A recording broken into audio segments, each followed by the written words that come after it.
अस्सलाम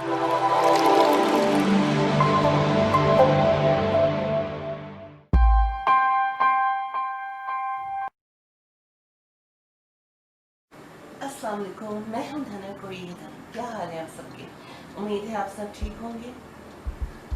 काफ़ी वीडियोस से मैं ये बात कर रही हूँ आपसे कि जहरी मसाइल बढ़ रहे हैं, जहरी मर्ज बढ़ रहे हैं, इलाज अलग अलग तरह के निकल आए हैं, काफ़ी बातें इस तरह की मिल सकती हैं।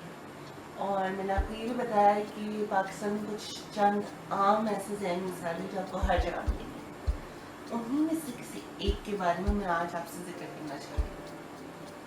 एक मेहमान को बुलाते हैं जो उस मर्ज से काफ़ी अरसे से दो चार है। उनको कौन से अलामत महसूस किए जिसके लिए उन्होंने बाद में मदद की? क्या उनका इलाज अब तक जारी है? कौन कर रहा है उनका इलाज? और उस इलाज से उनको कोई फ़ायदा हुआ है? और ये कि जब उनको इस मर्ज के बारे में पता चला उनके घर वालों ने उनको क्या कहा? चले जानते हैं, चले मिलते हैं, और मुझे यकीन है आपको वो बात पसंद आएगी। शिफा, आपका बहुत शुक्रिया कि आप मेरे चैनल पे आई, आज आपने वक्त निकाला। तो क्या हाल है आपकी शिफा? मैं ठीक हूँ, आप कैसे हैं? मैं बिल्कुल ठीक हूँ। अच्छा, तो बात करते हैं आप किस चीज़ से आप गुजर रही हैं? ये जो जहनी मर्ज है, ये कौन सा जहनी मर्ज है? क्या हुआ है आपको? ये मोस्टली डिप्रेशन है और उसके साथ थोड़ी बहुत एंजाइटी भी कपल्ड टुगेदर है। अच्छा, तो उसके लिए मैं ट्रीटमेंट ले रही हूँ। और कितने अरसे से ये आपको रहा है? मतलब कब से आपको इसके अलामत महसूस हुए? आई थिंक जब आई वॉज यंगर तो मुझे थी डिप्रेशन, मगर मुझे समझ नहीं थी इतनी कि कैसे ये महसूस क्या करती थी? मतलब ये क्या है। ओके, कि आप बैठे बैठे उदास फील कर रहे हैं, आपको घबराहट हो रही है। और कोई ऐसी चीज़ भी नहीं है आप उदास? मुझे बचपन से मुझे IBS भी था, विच इज मतलब एक कंडीशन, जो गैस्ट्रिक कंडीशन हाँ। है जो ट्रिगर ऑफ होती है स्ट्रेस की हाँ। वजह से। यस। तो जब भी कोई टेस्ट होता था स्कूल में या कोई इम्पोर्टेंट चीज हो रही होती थी जिंदगी में, तो ऑल द सडन वो gastric issue it used to start acting. तो कैसा होता था? लाइक आपको उल्टी सी आती थी? क्या होता था? I rather not go into it, but it Yeah, was like- mostly going to the bathroom. Okay, a a lot. lot of times. All right. Yes. ठीक है, तो तो उससे फिर मुझे थोड़ा बहुत समझ आना शुरू हुआ कि ठीक है, I don't think the way दूसरे लोग सोचते हैं। मुझे ये all the time उदासी क्यों फील होती है, मुझे ये एंजाइटी क्यों होती है हर चीज से, नेरली हर चीज से। जब आपको एंजाइटी होती थी तो आप मतलब क्या करती थी? लाइक नील बाइटिंग? क्या लाइक? मोस्टली मेरा दिल नहीं करता था, मेरा दिल उठ जाता था जी। मैं कुछ करते करते छोड़ देती थी। मुझे डर लगता था कि हर चीज़ से, जैसे कहीं बाहर भी जाना है, फ़ोन भी उठाना है किसी का, तो मुझे उस चीज़ से भी डर लगता था बचपन में। तो फिर मुझे जैसे जैसे समझ आनी शुरू हुई, मैं बड़ी हुई, तो अराउंड माई 20s मुझे ज़्यादा समझ आनी शुरू हुई कि मेरे साथ ये, मुझे अवेयरनेस आनी शुरू हुई कि ये शायद डिप्रेशन है। और बाय दैट टाइम वो थोड़ी बहुत इवॉल्व होके और भी बुरी हो चुकी हुई थी बिकॉज ऑफ डिफरेंट फैक्टर्स। घर वालों को समझ में आ रहा था कि आपको कुछ ऐसा अलग सा है? थोड़ा बहुत, आई डोंट रियली थिंक कि ज़्यादा, मगर हाँ थोड़ा बहुत हो रहा था। लेकिन जब आप इस कैफियत में होती थी कि आप उदास हैं या आप बहुत ज़्यादा घबरा रही हैं, तो घर वालों का क्या मतलब रद्द-ए-अमल होता था? वो तो समझते थे कि शायद मुझे करना नहीं होता था कुछ, इसलिए मैं एक्सक्यूज बहाना बनाती थी कि मैं क्यों करूं जी। मगर फिर then with time I think वो भी समझ गए कि शायद कुछ है। तो उनको किस तरह लगा? क्या कुछ ऐसा वाकया हुआ जिसकी वजह से उनको ऐसा लगा? नहीं, मैंने उनको खुद जाके बताया कि शायद मुझे डिप्रेशन हो रही है और मुझे ये सैड फीलिंग्स होती हैं ऑल द टाइम, और मुझे एंजाइटी होती है। कितने अरसे पहले की बात है ये?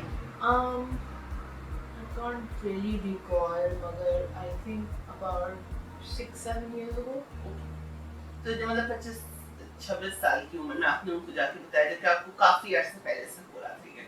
यस, और वो मुझे तो it had gotten to the point कि मेरा दिल नहीं करता था कि मैं बिस्तर में से निकलूं। मैं शदीद लेजी हो चुकी हुई थी। मेरा कोई दिल नहीं करता था कि मैं बिस्तर में से निकलूं, मैं कोई काम करूं। मैं सारी चीज़ें मैंने छोड़ दी थी। आई यूज्ड टू, मुझे खाने का तो वैसे से ही शौक था, मैंने और ज़्यादा अपनी खुराक बढ़ा ली। तो फिर then everybody started worrying about my weight. तो मेरा वेट गेन भी उससे ट्रिगर हुआ। फिर गैस्ट्रिक प्रॉब्लम्स बहुत बढ़ गई मेरी एक पॉइंट पे कि मैंने एक्चुअली गैस्ट्रिक डॉक्टर के पास गई हूँ, मैं दवाइयों पे भी थी। अब मैं नहीं हूँ बिकॉज अब फॉर लाइक 10 महीनों से आप साइकियाट्रिस्ट के पास भी गई? नहीं, साइकियाट्रिस्ट के पास कभी नहीं गई, मैं बस थेरेपिस्ट के पास गई हूँ। वो भी बहुत रिसर्च करके मैं थेरेपिस्ट के पास गई बिकॉज अब मुझ में इतनी अवेयरनेस है। यस, अब मुझ में इतनी अवेयरनेस है। और प्लस फिर मैंने ये भी सोचा कि शायद बिकॉज मैंने इस चीज़ के साथ सफ़र किया है तो मुझे दूसरे लोगों को हेल्प भी कर सकती हूँ। तो फिर मैंने इंटरेस्ट मेरा ज़्यादा जागा कि मुझे थेरेपिस्ट बनना भी है। तो फिर मैंने थेरेपी, जब आप किसी की थेरेपी करोगे तो फिर आपको अपनी भी पहले करनी पड़ेगी। तो इसलिए फिर मैं थेरेपिस्ट के पास जाना शुरू किया मैंने पहले। और फिर मैंने उधर से लाइक अब मुझे 10 महीने हो गए। थेरेपी में क्या होता है? थेरेपी में मोस्टली अब तो ऑनलाइन हो रही है, मगर मोस्टली मेरी जो थेरेपिस्ट है, जहाँ से मैंने अपनी थेरेपिस्ट अरेंज करवाई है, वो आपका बाकायदा मिजाज देख के, आप कैसे हैं, आप कैसे इंसान हैं, आपको क्या चीज़ें पसंद है, वो उस हिसाब से आपको थेरेपिस्ट देते हैं और वो उस हिसाब से आपको वो अलाइन करते हैं थेरेपिस्ट के साथ। तो मेरी जो थेरेपिस्ट है, शी इज़ वेरी कलरफुल और वो she believes in art therapy and she does more of NLP करती है वो, which you can explain more in detail। जैसे कि थोड़ा बहुत उनको मेडिटेट करवाती है, उनसे गहरी सांस देके उनको थोड़ा सा सुकून मिलता है उससे। NLP कुछ इस तरह का इलाज है कि जैसे आपको लगता होगा कभी-कभी शायद साइकोलॉजिस्ट मतलब माहिर नफ्सियात सिर्फ जो है वो हिप्नोटाइज करते हैं, वो थोड़ा बहुत उस तरह से है। सारे नहीं करते लेकिन कभी-कभी कुछ हालात में आपको करना पड़ता है। यस, तो वो मुझे ब्रीदिंग एक्सरसाइज करवाती है एंड देन आजकल वो मुझे ट्रॉमा थेरेपी करवा रही है, which is exercises जो आप करते हैं which are sort of like yoga but they are basically to tire your body out। आपको थका देते हैं वो इतना एक पॉइंट पे कि आपकी बॉडी जो है वो ट्रेम्बल करनी शुरू कर देती है और उस ट्रेम्बलिंग की वजह से आपका जो सारा स्ट्रेस होता है ना वो इमीडिएटली रिलीज हो जाता है। आपकी बहुत सारी स्ट्रेस, आपका बहुत सारा मेंटल जो आप लेके फिर रहे होते हैं, आपकी बॉडी में जो आपको दर्द हो रहे होते हैं हाफ द टाइम इसलिए हो रहे हैं बिकॉज स्ट्रेस। हाँ, लाइक मुझे भी पता है जब मुझे भी कभी भी बहुत शदीद गुस्सा आता है, हमारा मेंटली डिस्टर्ब होती है, अक्सर मेरा भी यही होता है कि मैं कोई ऐसी चीज करूं जो दूसरे को तो तंग ना करे लेकिन मेरा अपना जो है उसमें निकल जाए। जैसे कभी मैं लिखने लगती हूँ या मैं कभी पेपर फाड़ने लगती हूँ तो मेरा भी अपने अंदर से थोड़ा बहुत वो जो गुस्सा होता है वो निकल जाता है उस तरह से। इसलिए तो वो कहते हैं कि exercise is such a good thing और एक्सरसाइज करनी चाहिए because it actually helps with depression. Exactly, अगर आप थोड़ी सी वॉक भी करने लगे ना तो आपको लगेगा कि टहलने लगेंगे तो आपको लगेगा कि हवा आपको कितनी अच्छी मिल रही होती है बाहर और ये कि अच्छा मौसम और आप चल रहे हो तो आपकी अपनी बॉडी की भी बहुत अच्छी आपके जिस्म में एक वर्जिश हो रही होती है और काफी चीजें जो शायद आप उस अपने अंदर से निकालना चाहते हैं वो निकल जाती है। Yes, you know? Yes. So about like ये 10 महीने बहुत मुश्किल से भी गुजरे हैं बिकॉज उसने बहुत सारी जो पुरानी चीजें थी वो खींच के मुझ में से निकाली हैं जो मैंने अंदर कहीं बरी कर दी थी अपने अंदर because of time and because के मुझे वो होता है क्या बोलते हैं फंक्शनल, हम लोग फंक्शनल हो जाते हैं जब हमारे पास डिप्रेशन होती है तो हम लोग फंक्शनल ह्यूमन बीइंग्स होते हैं ड्यूरिंग द डे। जैसे हमें काम तो फिर भी करना है ना, हम लोग ऐसे तो नहीं बैठ सकते तो फिर हम लोग अपने आप को मास्क कर लेते हैं, हम एक मास्क पहन लेते हैं कि ठीक है ये हम लोग ऐसे होंगे जब हम लोग काम पे होंगे या हम कहीं और होंगे, मगर जब अपने साथ टाइम गुजारेंगे तो फिर वी विल जस्ट हाँ रिलीज हो जाए। तो फिर जब आप अपने साथ वक्त गुजारती हो उसमें क्या होता है? मोस्टली तो मैं ट्राई करती हूँ कि मैं अपने साथ अब क्रिएटिव टाइम स्पेंड करूँ। तो मैं अब ज़्यादा फोकस करती हूँ, मैं पेंट करूँ, मेरा शौक है पेंटिंग, प्लस फिर मैं like I also want to do it somewhat professionally, तो फिर मैं पेंट भी करती हूँ and then I sit and read and I just want to spend as much time जो मैं अपने साथ स्पेंड कर सकती हूँ। तो that's all I want to do. I want to get to know myself. और आपने इसके साथ एक और चीज देखी है कि आप कोप करने की आप खुद भी थेरेपी सीखती हैं। Yes. उससे भी ये होता है कि खासतौर पर हम भी जब हमारे नुकसान होते हैं लोगों से तो हम थेरेपी करते करते अपने काफी सारे मसाइल हमारे अपने ठीक हो जाते हैं कि हम दूसरों का दर्द इतना देखते हैं। Yes. वही बात जो मैंने आपसे हम आहंगी की थी कि हम आहंगी यानी कि एम्पैथी, कि अगर हम लोग किसी और से हम आहंग हो जाते हैं तो एक तो उस शख्स को भी ऐसा लगता है कि हम उसको सुन रहे हैं, उसकी खुद एतमादी बढ़ती है, उसके साथ हमें भी लगता है कि हमने उस बात को समझा और शायद कभी हमें अगर इस बात का दुख रहा होगा तो हम लोग भी उससे निकल सकते हैं। मगर वो एक बहुत इम्पोर्टेंट चीज़ होती है जब आप एम्पैथी दिखा रहे हैं किसी के और उनकी बात सुन रहे हैं, तो उसका ये मतलब नहीं है कि जो उनका दुख है आप अब्सॉर्ब कर लें। बिल्कुल, आगे फिर आपको डबल दुख हो। एग्जैक्टली। और फिर आप बैठ जाएं। बिल्कुल, मतलब आपको उनके, मैंने कहा था कि आपको उनके जूतों में चलना है 2 कदम। इसका मतलब ये नहीं कि आप उनके जूते अपना लें, ऐसे चलना है जैसे कि आपको लगे वो आपके हैं, ऐसे नहीं कि वो आप ही के हैं, वो आपके नहीं है, वो उनके हैं। आपको सिर्फ देख रहे हैं कि उनमें चल के लगता कैसा है। एग्जैक्टली। हाँ। तो अब जब आपने अपने खानदान में बताया था कि आपको डिप्रेशन है, तो मतलब उन्होंने क्या कहा था इस बात पे कि क्या उन्होंने समझा था इस बात को? ज़्यादा कुछ नहीं कहा बिकॉज मेरी अम्मी को ऑलरेडी डिप्रेशन है and she struggled with it for quite a few years, और वो तो एक्चुअल मेडिकेशन पे हैं, तो समवॉट हमारी फैमिली में रन हेरिडेटरी भी है और मोस्ट फैमिलीज में होता है, बट हमारा इतना स्टिग्मा होता है उसके अगेंस्ट कि फिर then nobody actually does anything about it, बात नहीं कर पाते हम लोग, अपने माँ-बाप से इतने क्लोज नहीं होते। एग्जैक्टली, कहते हैं आप नाशुक्र हो रहे हो या आप बात नहीं सुन रहे, आपको लगता है कि कदर नहीं है जिंदगी की। अक्सर डिप्रेशन में ये सुनने में मिलता है ना कि आपको कदर नहीं है जिंदगी की, आप बस लाइक नहीं, बस आपको कुछ नहीं। तो अब आप अपना कहाँ देखते हैं?